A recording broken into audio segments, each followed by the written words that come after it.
సరే ఆ తర్వాత మీరు డీజీపీ ఆఫ్ ఆంధ్రప్రదేశ్‌గా మీరు పదవీ బాధ్యతలు చేపట్టారు. చేపట్టిన తర్వాత జరిగినటువంటి ముఖ్యమైనటువంటి సంఘటనలో నాకు బాగా గుర్తున్న వాటిలో, అప్పుడు ముద్రగడ పద్మనాభం గారి ఉద్యమాన్ని మీరు ఆ ఉద్యమాన్ని ఎదుర్కోవడంలో, లేకపోతే ఆ ఉద్యమాన్ని అరికట్టడంలో మీరు కీలకమైనటువంటి పాత్ర పోషించారు అని నాణ్యానికి ఒకవైపు ప్రశంసలు ఎన్నొచ్చాయో, విమర్శలు కూడా అన్నే వచ్చాయి. దీనిని మీరు ఎట్లా స్వీకరిస్తారు? అసలు ఏం జరిగింది? అంటే మొట్టమొదటిగా కృష్ణా పుష్కరాల గురించి చెప్దాం. తప్పకుండా.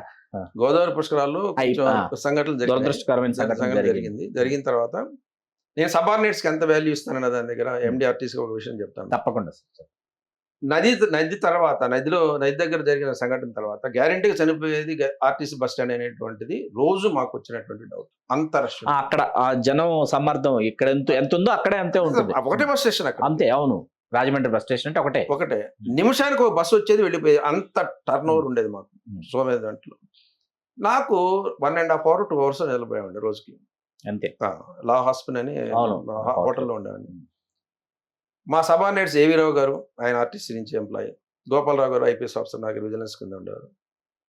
వీళ్ళందరూ ఇద్దరికి ఒక ఐడియా వచ్చింది. సార్ మనం టికెట్ ₹100 చేస్తే ఎక్కువ శ్రీకాకుళం విజయనగరం నుంచి వచ్చేవాళ్ళు. ఉత్తరాంధ్ర వాళ్ళు ఎక్కువ వచ్చేవారు. ఆ ఫ్లో ఎక్కువ వచ్చేది. ఒక ₹100 పెడితే నిలబెట్టిపోతారు కదా సార్ అన్నాడు. సరే చేయవయ్యా అన్నాను. పెద్ద రెస్పాన్స్ రాలేదు. అది ఏవి రావు గారి సెషన్. గోపాలరావు గారు ఒకరోజు నేను 1.5 అవర్ పండుకోవడానికి హోటల్కి పోయి వచ్చే లోపల రాగానే కొంచెం భయంగా ఉన్నాడు. ఏంది గోపాలరావు ఏంటి అలా ఉన్నావు అంటే, సార్ ఏమనుకోవద్దు సార్, ఒక చిన్న డెసిషన్ తీసుకున్నాను సార్ అన్నాడు. చెప్పయ్యా అంటే, రష్ భయంకరంగా ఉంది కదా, స్టాండింగ్ ఫ్రీ చేశాను సార్ అన్నాడు.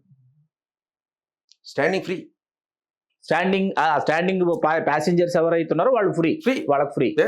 కూర్చున్న వాళ్ళకి టికెట్ తీసుకుంటాం.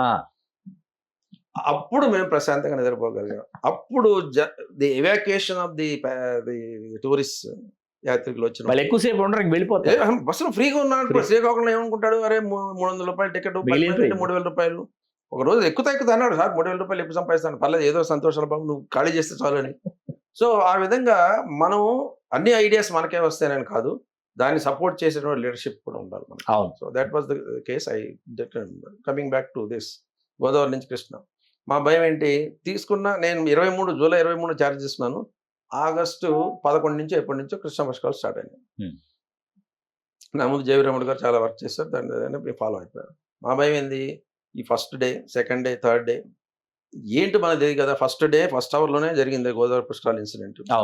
సో ఇక్కడ ఏంటి, మీలాంటి ఎవరినో ఒక చిన్న ఉంటారు కదా, కన్సల్టెంట్ ఉంటారు కదా, ఒక కన్సల్టెంట్ ఏం చెప్పాడంటే, మీరు నమ్మరు సార్, ఏ ఇన్సిడెంట్ జరగకుండా ఉండాలంటే ఫస్ట్ రోజు జనం రాకూడదు సార్ అన్నాడు.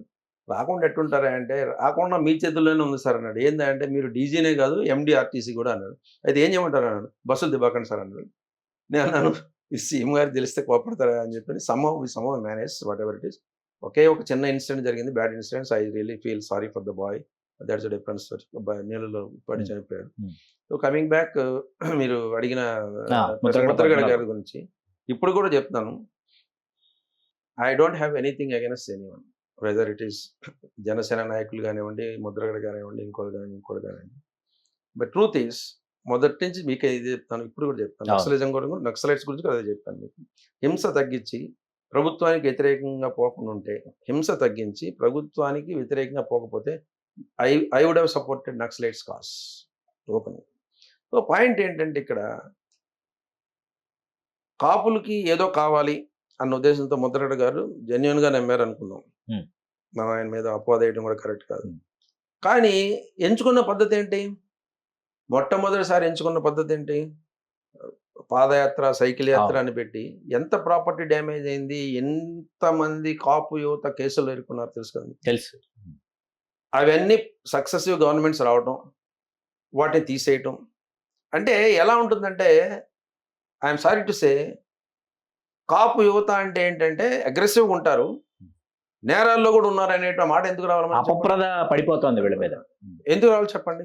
దీనికి తోడేమవుతుంది, చుట్టుపక్కల ఉన్నటువంటి మిగిలిన బలహీన వర్గాల వాళ్ళందరూ వీళ్ళు కొంచెం అగ్రెసివ్ పీపుల్ అనేటువంటి ఇంప్రెషన్ వచ్చింది అనుకోండి. ఇప్పుడు మీకు నాకు ఆ డిఫరెన్స్ వస్తే I may not entertain you next time, definitely. So ఇప్పటికి కూడా గోదావరి జిల్లాలో ఐఎమ్ సారీ టు సే కొంత డిఫరెన్స్ ఉంది, కాపులకి మిగిలిన బలహీన వర్గాలకి ఉంది అని అంటే, ఇప్పటికే ఉంది అని అంటే నేను అంటే విశదీకరించి చెప్పట్లేదు కానీ ట్రూత్ ఇస్ దాట్. మనం అప్పుడు ఏం చేశాము సరే వాటెవర్ అండి. ఒకసారి అయిపోయింది అట్ట. భీమవరంలో ఒక సర్కిల్ ఇన్స్పెక్టర్ తుపాకీ లాక్కున్నారు. MRO office తగలబెట్టారు. రకరకాలు చేశారు. అప్పుడు ఎంఈ భాస్కర్ గారు అప్పుడు నాకు గుర్తుంది రావులపాలెం ఘటన అవన్నీ అన్నీ గుర్తున్నాయి. ఉన్నాయి. ఇప్పుడు ఎనఫ్ ఈజ్ ఎనఫ్ అని ఆఫీసర్ అయింది. తర్వాత ఏమైంది తుని దగ్గరకు వచ్చేటప్పటికి ఒకటండి, అక్కడ కూడా రైలు ఒకటి, పోలీస్ స్టేషన్ల దగ్గర నుంచి తగలబెట్టి చాలా you can understand so much they have done damage. అంతా ఎంతమంది ఉన్నారు అందులో? దాదాపు ఒక 100 మంది 1000 మంది యువత పాల్గొన్నారు. సో చంద్రబాబు నాయుడు గారు ఉన్నారని సాంబశివరావు అక్కడ ఉన్నాడని కాదు. అక్కడ let me tell you the truth, this a fact. నేను డీజీగా ఉండి ఎవరు సీఎం ఉన్నా, ఇంకోటి కూడా చెప్తాను, నేను జగన్మోహన్ రెడ్డి గారికి ఏ విధంగా మనం అప్పుడు పర్మిషన్ ఇచ్చిన చెప్తాను. అది ఉంది సార్, చెప్తాను. ఎవరున్నా సరే I would not accept violence in this country. గుర్తుపెట్టుకోండి, సిన్సియర్ పోలీస్ ఆఫీసర్గా. Ours is a developing country అండి. మన ఆస్తులు మనమే ధ్వంసం చేసుకుంటే ఎట్ట బాగుపడతామండి? That is the stand I have taken right from Medak days. I'm telling. ఇప్పుడు జనార్దన్ రెడ్డి గారు ఉండేవారు ఖైరతాబాద్లో. ఈ విశాఖ యాస్బెస్టాస్ ఫ్యాక్టరీకి సంబంధించి ఆయన కొద్దిగా చేస్తామని చెప్పాడు.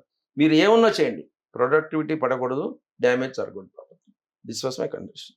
సో అప్పటికి కూడా ముద్రగడ గారికి ఒక సందేశం లాంటిది పంపించాం. మీరు నిజంగా తీసుకోదలుచుకుంటే పర్మిషన్ అడగండి,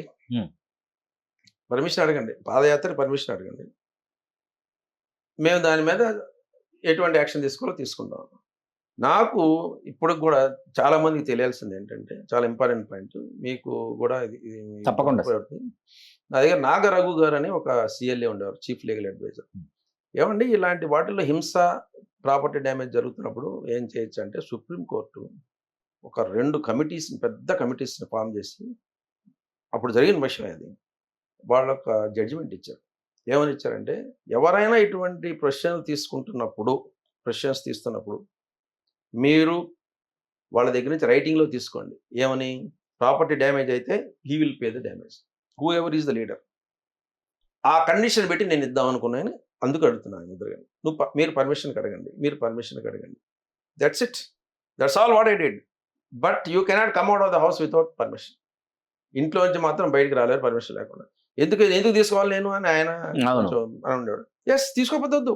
ఇప్పుడు నేను ఆయనే కాదండి, ముద్రగడ గారే కాదు. I have respect for him for all the issues taken up on behalf of the community.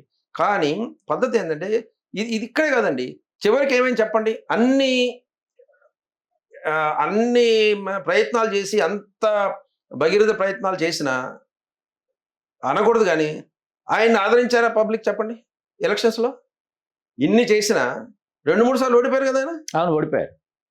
అంటే ఎందుకు చెప్తున్నానంటే, మనం చేపట్టే కార్యక్రమాలకి పబ్లిక్ ఎలక్షన్స్ డిఫరెన్స్ ఉందన్నమాట. వాస్తవం. ఆయన అంటే గౌరవం, నేను కాదన్ను. ఆయన పెద్ద ఆయన, ప్రతిపాడు నుంచి చాలాసార్లు గెలిచారు. I have high respect for him, ఫ్యామిలీకి కానీ ఆయన కానీ. సో పాయింట్ ఏంటంటే, ఈ హింస, ఈ ప్రాసెస్ అనేది కరెక్ట్ కాదు. ఎంచుకున్న మార్గం అనేది I would have told anybody, irrespective of the caste, let him be a Kapu, Kamma, Reddy, whoever it is, I would have said the same thing. CM గారు చెప్పకపోయినా తెలుస్తుంది. ఇదే ఒక క్యాబినెట్ మీటింగ్లో యనమల రామకృష్ణ గారు అడిగారు, ఏమండి ఎలా కంట్రోల్ చేస్తున్నారు, ఇంతవరకు యాజ్ ఇట్ ఈస్ గేమ్ లేదు అడగటం వరకు క్యాజువల్గా అడిగారు. అంటే అది లేదు సార్, సుప్రీంకోర్టు ఆర్డర్ ఎలా ఉంది సార్ అంటే, అదేమిటండి ఈ ఆర్డర్ మాకు ఉన్నట్టు తెలియదే అన్నాడు. లేదు సార్, ఇది కూడా నాకు సిఎల్ఏ గారు చెప్పారు. దేనికంటే మాకు కూడా మేము మార్గాలు ఎత్తుక్కోవాలి కదా. ఇప్పుడు మీరు 1000 కాదు 1,00,000 మందితో బయటికి రండి, ప్రశాంతంగా పోయినంతకాలం నేను కూడా హాయిగా ఉందిరా బాబు అనుకుంటాను. అవును, పోతూ ఇన్స్పెక్టర్ వేపన్ లాగేసాడు, ఎంఆర్ఓ ఆఫీస్ ఉంటే తగలబెట్టడం, బస్సులు ఉంటే బస్సు లాగబెట్టడం, దాట్ కరెక్ట్. దానివల్ల ఏమైంది? మీరు సాధించాల్సింది సాధించలేకపోయారు, కానీ మీరు అపవాదును నెత్తినేసుకున్నారు, పక్కదోవ పట్టింది పూర్తిగా. దానివల్ల ఏమవుతుంది? దానివల్ల ఇంకోటి ఏంటి, మీకు సాధించలేకపోయారు ఒకటి, సరే నాలంటూ ఎవడో ఉండి కంట్రోల్ చేయడం ఒక రెండో ఆస్పెక్ట్. మూడోది, కాపులు అంటే యువత అంటే ఇలాంటిది కావాలనేటువంటి, అది దురదృష్టకరమైనటువంటి విధానం. ఇప్పుడు కూడా ఎవరి నాయకులు ఉన్నా వీళ్ళకి కూడా చెప్తాను, కాపు యువతకు కూడా చెప్తాను, సంయమనం చాలా ఇంపార్టెంట్, సహనం చాలా ఇంపార్టెంట్. మన ఒక్కళ్ళతోనే మనం గెలుస్తాం అనేటువంటిది కరెక్ట్ కాదు. Always we need support of everybody.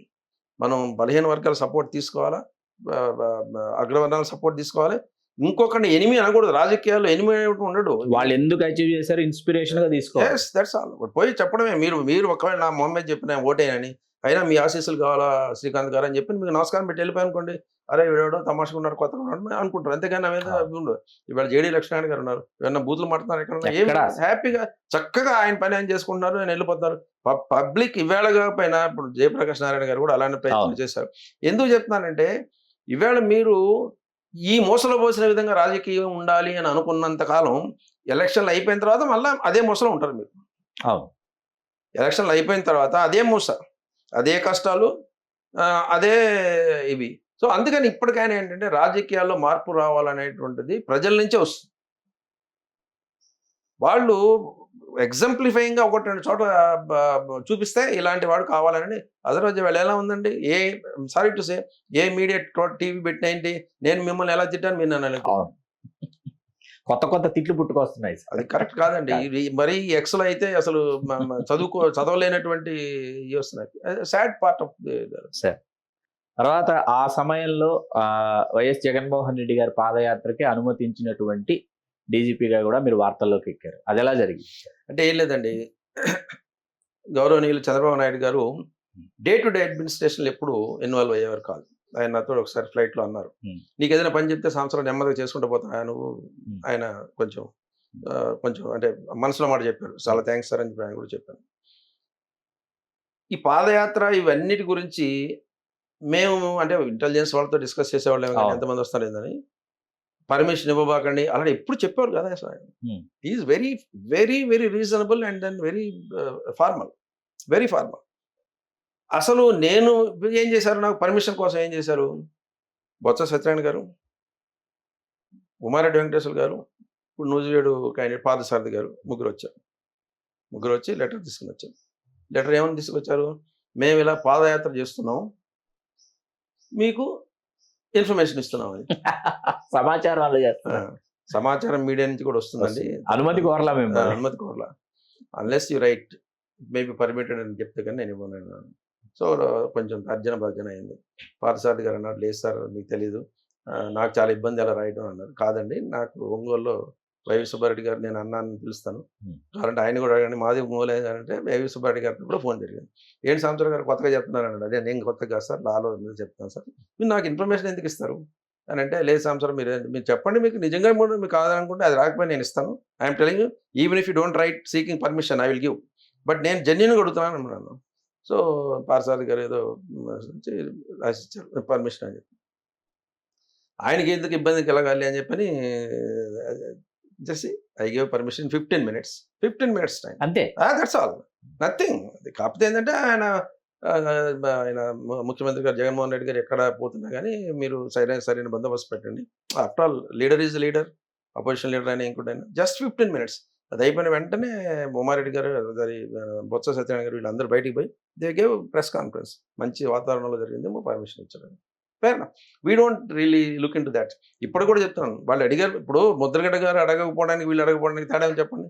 Mudragada గారు అడగలేదు కాబట్టి ఇవ్వలేదు పర్మిషన్, అంతే. ఈయన అడిగారు, ఇచ్చారు, అంతే. వీళ్ళు సంయమనం పాటించారు, ఆయన అంతే. అది కూడా చెప్పి ఆయన కండిషన్ పెట్టేవాడు ఆయన ముద్రగడ్డ గారికి. ప్రాపర్టీ డ్యామేజ్ అయితే మాత్రం సుప్రీంకోర్టు ఆర్డర్ ప్రకారం మీరే బాధ్యులు. దానికి పెనాల్టీ ఉంది తెలుసా మీకు, ₹1 కోటి నష్టం అయితే 2 కోట్లు కట్టాలి. అవును, దానికి వాళ్ళు ఇంకోటి కూడా రాశారు. Central government there is an act, PDPP act ఉంది, prevention of damage to public property అని. ఆ యాక్ట్ అమెండ్మెంట్ చేసే వరకు మేము ఇచ్చిన జడ్జిమెంట్ యాక్ట్ అన్నారు వాళ్ళు, కేసులు అంటారు దాన్ని. సో సి ఇప్పుడు ఒకటండి, నేను ఓపెన్గా చెప్తున్నాను, ఇప్పుడు ప్రాజెక్ట్స్ లేట్ అయినా ఉన్న వాటిని డ్యామేజ్ చేసుకునే కంటే డెవలప్ కాదు, గుర్తుపెట్టుకోండి. అర్థమైంది. we cannot afford. ఇప్పుడు విధ్వంసం చేసిన దాన్ని నిర్మించడం చాలా కష్టం. అసలు నిర్మించడం కూడా లేట్ అవుతుంది, చాలా కరెక్ట్ ఉండకూడదు. ఇప్పుడు మనం నాకెందుకు ఎగ్జాంపుల్స్ అంటే, నేను గొప్ప చెప్తున్నాను కాదు, ఒక ఫైర్ ఆఫీస్ కానివ్వండి, ఆర్టీసీ కానివ్వండి, DGP ఆఫీస్ కానివ్వండి, ఎలా అండి మనం ఒక ఎగ్జాంపుల్ కట్టుకుంటూ పోయాం. అది పెద్ద కష్టం కాదండి, పెద్ద కష్టం కాదు. ఇవాళ రేపట్లో మన ఏదో పెద్ద దాన్ని ఏంటి ఒక టెండర్ ప్రాసెస్ చేయండి, ఎంత బాగానే ఉంది. కానీ somehow I am not in favor of such delays in the country. Please do subscribe to Telugu Rajyam channel. Please do subscribe to Telugu Rajyam channel. Please do subscribe to Telugu Rajyam channel. Hi అండి, నేను మీ ఆర్పీని, నెల్లూరు పెద్దారెడ్డి చేపల పులుసు ఓనర్ని.